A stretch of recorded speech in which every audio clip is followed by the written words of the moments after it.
Resumen imposible. Mati Colombati te ordena las noticias en un país imposible de resumir. Maldita suerte, una mirada crítica de una realidad absurda. Y ahí va, lunes 15 de diciembre. Ya estamos a mitad del último mes del año, se termina en cualquier momento. Pero la actividad política está intensa porque el gobierno busca acelerar la reforma laboral. Hay movimiento, tanto en diputados como en senados, en el comienzo de la semana. De una semana que arrancó con el ataque al gremio que conduce uno de los líderes de la CGT en la previa de la movilización contra la reforma laboral que será este jueves en Plaza de Mayo. Y movilización a la que ya se van sumando la CTA, las dos CTA, las organizaciones sociales, ATE, que ya anunció un paro nacional y movilización. También Kicillof habló y va a acompañar la marcha de la CGT contra la reforma laboral. Se van sumando también desde Kicillof hasta la Cámpora, ¿no? Distintas organizaciones dentro del peronismo que van a confluir en la plaza del jueves. Y mientras tanto, datos oficiales de cómo, mientras discuten la reforma laboral, el gobierno profundiza la destrucción del empleo y la precarización en la Argentina. Datos durísimos sobre el contexto en el que el gobierno plantea la reforma laboral. Y también avanza la ultraderecha en Chile, así que Ori nos va a contar en un rato qué pasó ahí, pero paliza de Kast, ¿no? Tremendo. 60 puntos sacó. No, sí, contundente, sí. ¿no? Impactante, realmente. Se esperaba que ganara, pero fue como por demasiado. Bueno, sí, arrasó. Dejan un like, un comentario y arrancamos a resumir, amigos. El gobierno arranca una semana crucial en el Congreso con el presupuesto 2026, ya casi cocinado, y con la reforma laboral como ejes principales, como prioridades para el gobierno en el cierre del año. El desafío del oficialismo tiene hoy una primera etapa, este lunes a las 17, cuando quede constituida la Comisión de Presupuesto y Hacienda en Diputados, la que presidía José Luis Espert, que lamentablemente, bueno, cayó en desgracia por él, ¿no? Y hoy puede quedar al frente el baterista de la banda presidencial. Bien. ¿No? ¿O no, el baterista o es el hermano el baterista? No, el hermano. No, él es el baterista. El baterista es Berti. El baterista es Berti y el otro verdad. hermano Es el guitarrista. creo que es guitarra. Ok, bueno, el baterista de la banda presidencial, Berti Venegas Lynch, podría quedar al frente de una comisión muy importante de presupuesto y hacienda en diputados. Los libertarios buscan un trámite express para ir al recinto el miércoles o jueves y darle media sanción. En simultáneo, en el Senado, Patricia Bullrich quiere aprobar la reforma laboral. Ella entusiasmadísima en lograrlo antes de fin de año, por lo menos la media sanción en el Senado. Vamos a ver si le dan los tiempos, ¿no? Pero ya asumidos los nuevos legisladores y con una composición de los diferentes bloques, el peronismo va a comenzar a probar a partir de este lunes su poder de fuego ante la ofensiva del gobierno de Milei, que busca un tratamiento express de proyectos claves. Vamos a ver si el peronismo tiene todavía algún margen para intervenir, para modificar por lo menos los tiempos, ¿no? Por ahí no necesariamente el rumbo, la aprobación de los proyectos, pero sí los tiempos en los que el gobierno pretende su avanzada. Hoy en diputados, entonces, jornada importante para constituir estas comisiones. Y también este martes, la vicepresidenta Victoria Villarroel va a reunir a los jefes de bloque de los distintos espacios en el Senado. En principio, hasta en la Casa Rosada dejan trascender que los plazos previstos para el debate de la llamada modernización laboral no van a ser posibles de cumplir y que, bueno, posiblemente tenga que continuar el año que viene. Es un poco lo que pretenden y esperan quienes se oponen al proyecto. La convicción del peronismo es que en la medida que transcurran las semanas, los meses, generar ahí una especie de ventana de tiempo, creen, intuyen, suponen, vamos a ver luego que indica la realidad, que si eso sucede es más complicado para el gobierno sacar una legislación que básicamente quita derechos a los trabajadores en un contexto de recesión y de despidos. Tengo mis dudas al respecto, pero esa es la estrategia, dilatar los tiempos, que no entre todo ahora en las extraordinarias, Claro. y llegar a por ahí marzo en las ordinarias y, bueno, de acá a 3 meses, capaz, suponen algunos, la realidad argentina puede ser distinta. Claro, el escenario no es tan favorable como dejó Sí. esa sensación la elección de octubre, ¿no? Exacto. Sobre todo para algunos gobernadores, algunos diputados y senadores, que tal vez si hay que votar hoy se tiran de cabeza y capaz dentro de 3 meses la situación cambia o le incumplieron algún pacto o algo que tenía que llegar no llegó. Y bueno, capaz algo cambia de acá a 3 meses. Porque si es hoy, tanto en el oficialismo como en la oposición al menos, coinciden en que el gobierno tiene los números. El Senado, se sumó la semana pasada Luis Juez, etcétera, le van dando los números a Patricia Bullrich en el Senado para avanzar. Ahora, mientras tanto, en pleno debate de la reforma laboral, atacaron al gremio que conduce Cristian Jerónimo, que es uno de los líderes de la CGT, uno de los nuevos integrantes del Triunvirato. En la madrugada de este domingo, la sede central del Ceibara, el sindicato del vidrio, fue escenario de un violento ingreso de, supuestos delincuentes que causaron daños a la oficina de Jerónimo, secretario general de la CGT. El ataque fue llevado a cabo aparentemente por individuos encapuchados que irrumpieron en el edificio, destrozaron las cámaras de seguridad y accedieron al lugar a través de la terraza, causando ahí destrozos en todas las oficinas. Y, lo que dice Jerónimo, quien lidera la CGT, uno de los dirigentes sindicales que ingresó ahora con 41 años al triunvirato que conduce la Central Obrera y que mantiene en las últimas semanas una postura en contra de la reforma laboral promovida por el gobierno, calificó el hecho como un mensaje, ¿no? No está claro de quién, pero un mensaje dada, sobre todo, por lo que advertían hoy, la profesionalidad con la que llevaron a cabo los daños, ¿no? Se ve que es gente que sabe hacerlo, Sí. gente que sabe cuándo, cómo, ¿no? Rápido y limpio, como Sí. dicen en la película. Bueno, Sí. muy ¿Cómo limpio dejar un no. mensaje, no? Limpio no, pero... Bueno, pero... No, limpio en el sentido Sí, de que no que es no, fácil de descubrir quién fue, cuándo Claro, fue, por cómo ahí, las circunstancias. claro. No, y lo que- no hay cámaras y ese tipo de Claro, cosas. lo que está claro es que no fue un asalto. Al juzgar por las imágenes, por lo que ahí quedó y por lo que... Bueno, en definitiva no se llevaron nada así como... qué sé yo, no parecía un choreo, ¿no? Justo ingresan, rompen todo, revuelven. Parece un mensaje, o al menos así lo interpretan también. En la previa, insisto, de una movilización a Plaza de Mayo, ¿no? De la CGT, este jueves 18. Habló hoy Jerónimo y dijo lo siguiente, a ver. La verdad que es preocupante, digo, que a 4 días de una gran movilización que convocó la CGT nos pase esto en nuestra sede central, digo, siendo yo uno de los secretarios generales de la CGT. Pero bueno. Sí, son esos mensajes que de vez en cuando te manda el poder, ¿no? Sí, tampoco es algo que nos amedrente, ¿eh? Digo, nosotros tenemos muy claro qué es lo que defendemos y vamos a seguir trabajando para que la marcha después sea multitudinaria y vamos a seguir repudiando esta reforma laboral regresiva, ¿no? que quiere imponer el gobierno. Bueno, luego de esto la CGT emitió un comunicado, repudió el ataque.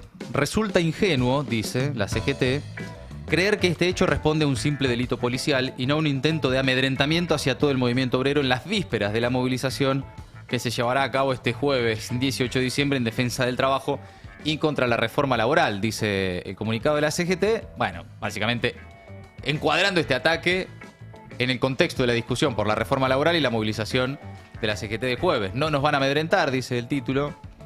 La CGT dará las peleas que tenga que dar hasta las últimas consecuencias, dice el comunicado. Después, como siempre, veremos si eso se verifica luego en la realidad, algún plan de lucha, algo más allá a partir de lo que suceda el jueves, que va tomando forma, suma fuerza la marcha contra la reforma laboral, no solo la CGT, que es quien inicialmente realizó la convocatoria a las 15 horas en Plaza de Mayo, sino que a la marcha se van sumando ya las dos CTA, la autónoma y la de los trabajadores, ahí con las conducciones por un lado de Hugo Yasky y por otro lado de Hugo Cachorro Godoy.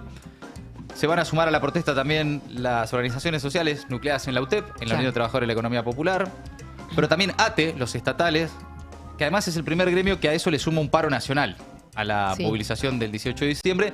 Y después varias líneas sindicales que por ahí no sé, los aceiteros y otros, que por ahí no están representados necesariamente en la conducción de la CGT, Claro. pero que van a estar, obviamente, y todas las líneas sindicales, coincidan o no hoy con el rumbo de la cúpula de la Central Obrera, van a estar el 18 en la calle. Y también la izquierda, ¿no? Sí, de otra forma, pero también va a estar el Frente de Izquierda con todas sus organizaciones sindicales. Tiene varios sindicatos la izquierda. Claro, el SUTNA, uno de los más importantes. Claro, por ejemplo. Y más combativos y numeroso. Sí, y varias comisiones internas en el sector industrial, etcétera, que bueno, van a confluir todos el jueves, que finalmente va a ser en Plaza de Mayo, no solo en el Congreso. Hoy nosotros a la mañana con Carlita hablábamos con Osvaldo Lobato, que nos decía algo que me pareció novedoso, que es que la UOM Ajá. decreta un paro a partir del mediodía, porque una de las preguntas que todo el mundo se hace es cómo hacen los trabajadores y trabajadoras para participar a las 3 de la tarde de una movilización si no hay paro, salvo ATE, como decías vos. Claro. Bueno, él decía, hay algunos gremios que ya empiezan a tomar algunas decisiones, como por ejemplo esto, a partir del mediodía paro, ¿no? Pero bueno, por ahora es un solo gremio. Bueno, y también se va sumando la política, o al menos los distintos espacios que confluyen en el peronismo, porque tenés comunicados de la Cámpora, por ejemplo, diciendo que van a participar, y también salió Axel Kicillof, el gobernador de la provincia de Buenos Aires, a confirmar que va a participar, que va a estar en la marcha de la CGT. No sería la primera vez, ¿no? Esto ya pasó cuando se trató el año pasado, bueno, en las universitarias, en todas, pero también creo, si no recuerdo mal, en el tratamiento también de la ley Bases, Sí. también hubo una, no sé si él, pero hubo siempre hay una especie de Columna. columna o movimiento derecho al futuro o de la provincia de Buenos Aires Claro. como tal, ¿no? Como gobierno. Criticó el proyecto por su extensión y por no haber sido consensuado con los trabajadores, con las pymes ni con los legisladores. Kicillof también cuestionó el enfoque general, dijo que es necesario debatir nuevas modalidades laborales y la informalidad, pero no de esta manera. A ver. 197 artículos, ¿no? El gobierno no la consultó ni con pymes, ni con los trabajadores, ni obviamente con los legisladores. Me parece que lo primero que hay que decir es que 197 artículos, si el gobierno pretende aprobarlo así como de shock, está muy equivocado. Está muy equivocado.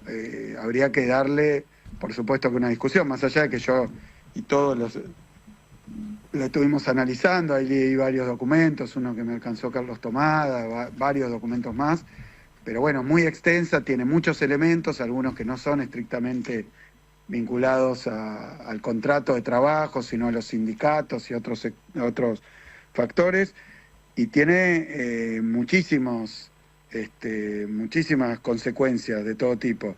Empiezo por decir lo que me parece que es una primera conclusión. La primera es que el nombre modernización nunca estuvo peor puesto. Nunca estuvo peor puesto. ¿Modernizar qué? Modernizar es llevarnos a la Asamblea del año 13, lo que quieren hacer, en términos en materia de derechos laborales.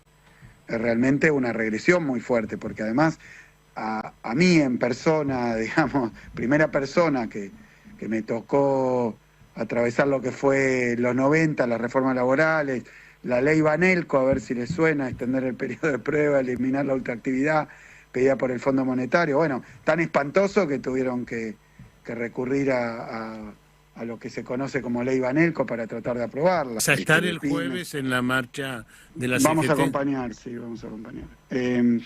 Vamos a acompañar el MDF y, bueno, por supuesto que la provincia, porque hoy, te digo, repito, hay una situación de emergencia laboral, de pérdida de puestos de trabajo, cierre de empresas, caída de salarios y una perspectiva que viene así, va a seguir así. Y esta ley lo que parece es diseñada para generar un empeoramiento. Bueno, ahí estaba la palabra de Kicillof esta mañana en Radio 10, si no me equivoco, en uno de los dirigentes que va a participar entonces el 18, no va a ser el único, obviamente, va a haber distintos dirigentes y referentes del peronismo que, bueno, de quien se espera que por lo menos, ¿no? En el Congreso, más allá de lo que suceda parlamentariamente, también en las calles y también judicialmente, presente batalla, ¿no? Sí, Como sí. mínimamente lo que Que uno no se espera. entreguen tan mansos. Claro, por eso. Hay gobernadores que ya se tiraron de cabeza a colaborar, ¿no? Muy rápidamente, gobernadores del peronismo también, como Jaldo, Jalil, etcétera. Y otros que, van a estar ahí en la calle el jueves contra la reforma laboral.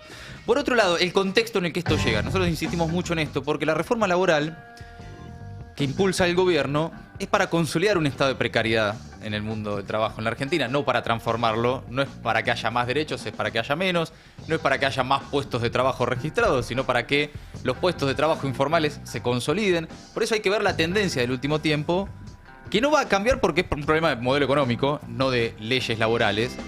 En los últimos 4 meses, datos oficiales, el empleo asalariado privado se redujo en 49.000 personas en 4 meses. Solo en septiembre la caída fue de 10.700 puestos de trabajo. ¿Se acuerdan que permanentemente contábamos casos. Sí. Y bueno, te enterás de uno, te enterás del otro, y bueno, y no llegás a la totalidad. Cuando lo pones en números, 10.700 personas en septiembre perdieron el laburo en el sector privado registrado. Sí. ¿No? Son datos oficiales de la Secretaría de Trabajo. Solo crece y poco el monotributismo. ¿Qué es lo que está sucediendo en Argentina? Se reconvierte, esa es la reconversión de los trabajadores. Puesto de trabajo registrado por monotributismo en sus distintas formas, ¿no? Pero es lo que pide la gente, según nos dijeron la semana pasada Sturzenegger y Bullrich. Ser La monotributista. gente está pidiendo los gritos ser monotributista, estar flexibilizado, dijo Sturzenegger.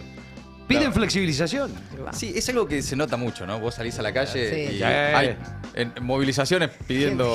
Gente gritando en las esquinas, ¡flexibilícenme! Sí, el otro día los veía, ahí estaba la columna de los monotributistas llegando al Congreso, Sí. por favor. Sí, queremos más monotributistas como nosotros. Queremos ser más, seamos más.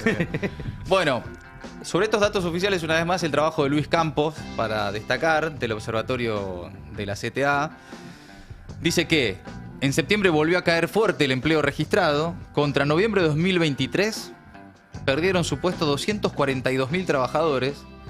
Y es interesante el planteo porque dice, la pregunta que hay que hacerse es si esto es un daño colateral del programa económico o un objetivo buscado. Vieron que es algo de lo que veníamos hablando en el último tiempo. Claro. Porque lo que para nosotros, trabajadores despedidos de Whirlpool, es un problema, para el gobierno es parte del plan. Y no le preocupa, más bien dicen, sí, es esto, es hacia donde vamos, es hacia la transformación del modelo económico. Ahora, la fase de destrucción de empleo formal se volvió a intensificar a partir de junio. En los últimos 4 meses, entonces, casi 50.000 trabajadores perdieron su puesto en el sector privado. En lo que va de la gestión de Milei, el retroceso llega a casi 155.000 asalariados. El empleo en el sector privado había caído muy fuerte en el primer semestre de 2024. El gobierno había empezado a celebrar una leve recuperación en la segunda mitad del año pasado, pero este año volvimos a tener caídas mensuales en registros muy importantes.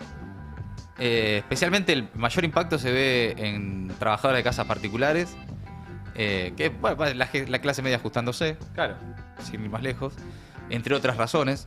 La mayor contribución a la caída de empleo se explica por el retroceso en la construcción, muy pronunciado también en 2024.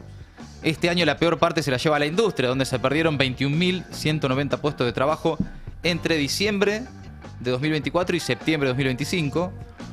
Y dice Luis Campos ahí, la pregunta es si esta caída del empleo es un daño colateral o un objeto deliberado del programa económico. Por lo pronto, el monotributo sigue siendo, por lejos, la forma más dinámica de inserción en la estructura ocupacional. La destrucción de puestos de trabajo asalariados formales no parece ser un problema para el gobierno. Por un lado, debilita la acción sindical y por el otro, contribuye a deslegitimar el sistema de seguridad social, que, justamente, son dos de los objetivos explícitos de la política oficial y que quedan consolidados en la reforma laboral. Dice también que en octubre los datos mostraron un leve crecimiento del empleo formal. Veremos si esto se confirma cuando estén los datos del CIPA y si sobre todo es una señal de que estamos en el piso o haciendo piso. Por ahora, dice Luis Campos de la CTA, no hay ninguna señal clara de que el proceso de destrucción de empleo formal iniciado en septiembre de 2023 haya llegado a su fin, más bien todo lo contrario.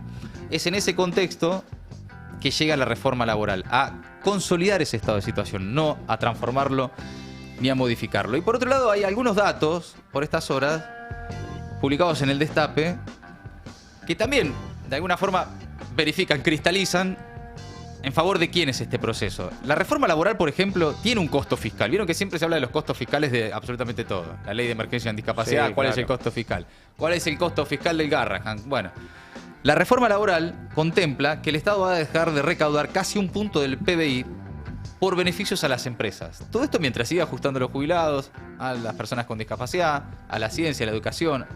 El gobierno tiene previsto mejorar la recaudación por reducción de contribuciones patronales, pese a que evita aumentar entonces el presupuesto destinado a los sectores más castigados por las políticas de ajuste. El proyecto de reforma laboral que impulsa el gobierno implica que el Estado dejará de recaudar cerca de un punto del PBI, sobre todo por esto que decíamos, la reducción de las contribuciones patronales.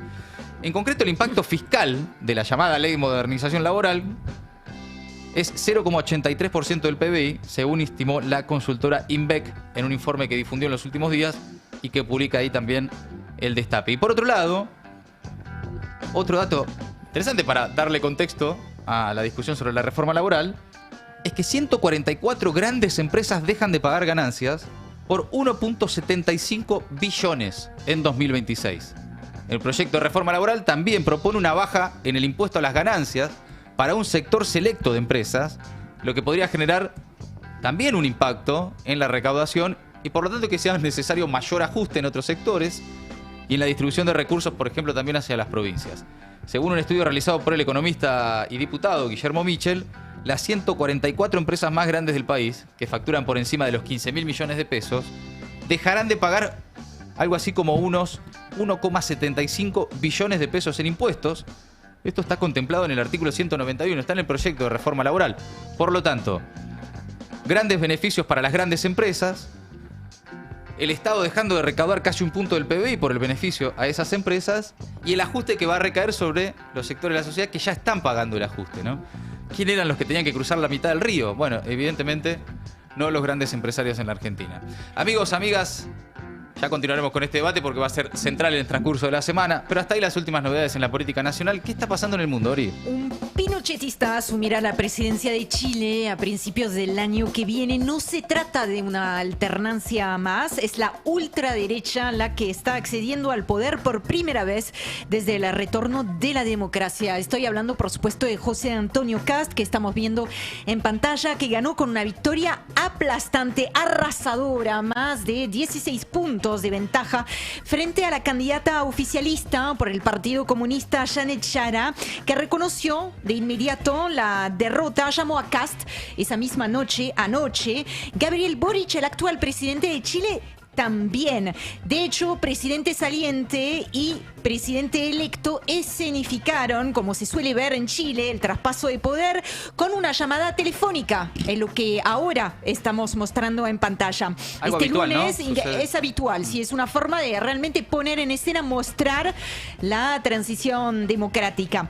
De hecho, este lunes se reunieron en La Moneda con parte de sus equipos para ya dar el primer paso formal. Recordemos brevemente que José Antonio Kast es hijo de un inmigrante alemán que llegó a Chile después de la Segunda Guerra Mundial, que fue miembro de las Juventudes Hitlerianas, así se dice, militante del partido nazi. Por supuesto que un padre no define a un hijo del mismo modo que tampoco lo hace un hermano, ¿no? El suyo fue ministro durante la dictadura de Pinochet, pero Kast ha sabido construir su propia admiración por el régimen. Recordemos que votó por la continuidad del dictador en el plebiscito del 88 y lo reivindicó reiteradamente a lo largo de su trayectoria política y pública, ¿no? Como empresario. También agregaría que es católico conservador, que es de alguna manera referente del giro del orden y la mano dura en Chile, ¿no? De hecho, su candidatura encarnó esa restauración, o él trató de encarnar a través de esa candidatura la restauración de los valores tradicionales. Dios, a quien agradeció ayer su victoria, familia y patria. La tercera, entonces, en este caso el dicho vale, la tercera fue la vencida para Kast, que intentó llegar 2 veces antes a la Moneda en 2017 y 2021 y logra finalmente su objetivo este año con el apoyo de las derechas, con el apoyo de la derecha tradicional que llevaba a las urnas como candidata a Evelyn Matei y también con el respaldo del libertario Johannes Kaiser. También logra su objetivo este año con un discurso ajustado, menos nostalgia explícita de la dictadura en palabras, ¿no? Estoy hablando en palabras, y menos provocación simbólica, más foco en lo que hoy ordena el voto. Ya lo hemos dicho, lo hemos comentado en la previa de estas elecciones, después de los resultados de la primera vuelta. Este Chile no es el Chile de cuando ganó Gabriel Boric, ¿no? Hoy el foco está puesto en la seguridad, el control migratorio, en la economía, y estos fueron los ejes de su campaña. Pero, no se equivoquen, sin abandonar, por supuesto, su ideario, su núcleo ideológico, y sus seguidores lo saben muy bien. Fíjense cómo algunos salieron a celebrar ayer con banderas de Augusto Pinochet y Miguel Krasnev Marchenko. A ver si se ven las banderas que están flameando ahí en los parques públicos también. Algunos tomaron entonces la iniciativa de celebrar ese muy buen resultado en las urnas. Reitero, una victoria aplastante con... Bueno, ese homenaje a figuras clave de la última dictadura. Es muy impresionante, Sí, claro. es muy impresionante. Piénsenlo en términos de lo que sería acá en la Argentina. No, sí, banderas de Videla. O sea, gente caminando. No, gente cuando sacaban, cuando ganó Milei, que sacaban el Falcón Verde. Claro. Totalmente. Pasó acá. Bueno, Sí, recién les esto es más específico todavía. Sí, Sí. o sea, porque- una bandera con la cara de Videla Sí, era mucho, o sea, pero sacaron a pasear claro. el Falcón Verde, ¿no? Sí, De alguna sí. forma tiene punto de contacto al menos. Sí. Bueno, Pinochet siempre estuvo, o su fantasma, o su nombre, o su legado en la política chilena. En esta campaña en particular hay un nombre que atravesó toda la previa de los comicios, que es Krasnov, justamente que nombraba recién. Y en realidad, si ese nombre atravesó la campaña, es por la posibilidad de que él sigue con vida, ¿no? Está preso, que él y otros violadores de los derechos humanos se beneficien de un indulto presidencial en caso de que Kast llegue a la presidencia, cosa que ahora está confirmada, ¿no? Una opción que el presidente electo, José Antonio Kast, nunca descartó. Claro. En campaña le hicieron la pregunta varias veces, porque él es de esos dirigentes políticos que van a visitar a la cárcel a los violadores de derechos humanos en nombre de lo que sería un beneficio humanitario, etcétera. Bueno, nunca descartó esa posibilidad. Siempre pateó para afuera cuando se le consultó claramente sobre la cuestión de un indulto. Más bien dejó a entender que justamente por motivos humanitarios no se podía descartar ninguna hipótesis. Krasnov es un exoficial del ejército que tuvo un papel clave en la policía secreta de Augusto Pinochet. Fue condenado a más de 1000 años de cárcel por decenas de ejecuciones, torturas y desapariciones. De eso estamos hablando. Bueno, la victoria, simplemente para cerrar, pero decirles que la victoria de Kast no es solamente chilena, y lo saben muy bien con este perfil de hecho que acabamos de repasar muy brevemente, pero es una pieza más en el tablero de la internacional reaccionaria o de la ultraderecha, o llamémoslo como quieran, pero es una pieza más de ese tablero que va desde la Argentina de Javier Milei hasta la Hungría de Víctor Orbán, pasando por la Italia de Giorgia Meloni hasta Estados Unidos con Donald Trump y todos sus aliados, ¿no? Es como son figuras todas parte del mismo ecosistema. De hecho, estos que acabo de nombrar salieron muy rápidamente a felicitar a José Antonio Kast por ese muy buen resultado. También lo hicieron algunas otras figuras de ese mismo ecosistema como Elon Musk o como María Corina Machado, la Nobel de la Guerra, ¿no? Que sigue de paseo para apoyar la intervención militar. Claramente en un gran triunfo para la ultraderecha regional también, está claro, sí, porque van sumando además, ¿no? Van sumando. En la realidad, también quiero aclarar que no fueron los únicos, esos que acabo de nombrar, que salieron a felicitar a José Antonio Kast. También lo hizo Lula, también lo hizo Xiomara Castro desde Honduras, entendiendo, digamos, que hay un proceso democrático que pasó por las urnas y que este es el resultado, pero que es un buen resultado para la ultraderecha y derecha regional e internacional, sin lugar a dudas. Este año fue especialmente malo para los progresismos en la región, para las izquierdas, yo creo que no está perdido claramente cuando uno lee a aquellos que analizan constantemente los movimientos geopolíticos y ideológicos en la región. No es un territorio ya entregado, perdido a manos de la derecha, pero es un territorio en disputa, Sin donde duda. este año en particular la internacional reaccionaria se apuntó grandes victorias, y hemos visto como está muy complicada la situación en Honduras. Sabemos quién está en Ecuador.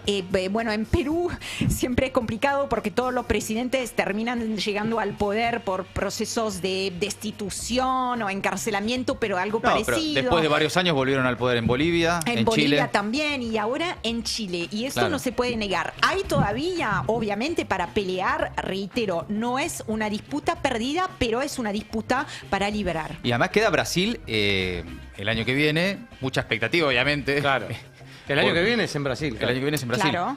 Porque, bueno, sí, Que Lula Lula ya dijo que iba a va ser Claro. Y está muy fuerte el bolsonarismo también, de todas formas. Totalmente, que Jair Bolsonaro ya es una figura bastante neutralizada, aunque veremos qué deciden, porque están tratando de avanzar una suerte de amnistía. No es una amnistía, pero una ley que le podría beneficiar para rebajar la pena. Pero de hecho, más hubo un allá festival este fin de semana impresionante, con un montón de artistas y mucha gente en la calle protestando en contra de esa reducción de pena para Bolsonaro. Claro. Pero el bolsonarismo, a pesar de todo, está muy fuerte en la sociedad también brasileña. Existe, y además la derecha, digamos, Sí, en Brasil sí. existe, más allá del bolsonarismo. Y esto ahí, los deben valentonar a todos un poco, ¿no? sin lugar a dudas, Lula, por ejemplo, tiene mucha cintura, tiene buenos índices de aprobación, pero la verdad que sabemos cómo es la política en Brasil, en todos lados, muy Claro. acelerada, a un ritmo muy desenfrenado, por lo cual lo que es cierto hoy podría dejar de serlo dentro de uno. Y no quiero con eso ser pájaro de mal augurio, pero digamos que nada está ya dado o garantizado en ningún lado. Amigos, amigas, hasta ahí el resumen imposible de Maldita Suerte.